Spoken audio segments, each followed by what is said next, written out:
بسم اللہ الرحمن الرحیم۔ السلام علیکم۔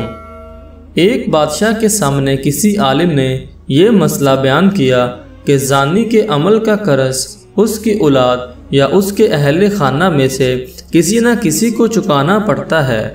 اس بادشاہ نے سوچا کہ میں اس کا تجربہ کرتا ہوں۔ اس کی بیٹی حسن و جمال میں بے مثال تھی۔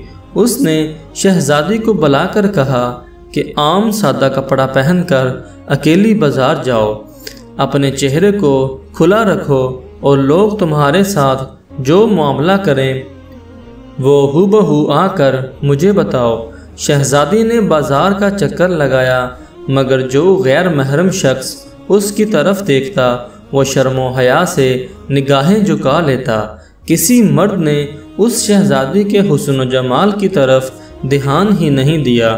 سارے شہر کا چکر لگا کر جب شہزادی اپنے محل میں داخل ہونے لگی تو راہداری میں کسی ملازم نے محل کی خادمہ سمجھ کر روکا، گلے لگایا، بوسہ لیا اور بھاگ گیا۔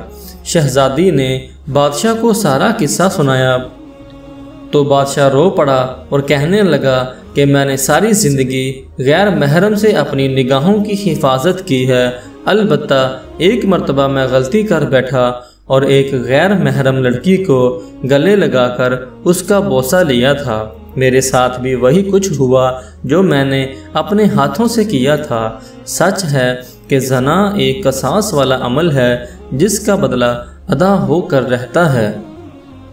ہمیں اس واقعے سے عبرت حاصل کرنی چاہیے، ایسا نہ ہو کہ ہماری کوتاہی کا بدلہ ہماری اولادیں چکاتی پھریں۔ جو شخص چاہتا ہے کہ اس کے گھر کی عورتیں پاک دامن بن کر رہیں، اسے چاہیے کہ وہ غیر محرم عورتوں سے بے طمع ہو جائے۔ اسی طرح جو عورتیں چاہتی ہیں کہ ہمارے خاوند نیکوکاری کی زندگی گزاریں، بے حیائی والے کاموں کو چھوڑ دیں، انہیں چاہیے کہ وہ غیر محرم مردوں کی طرف نظر اٹھانا بھی چھوڑ دیں۔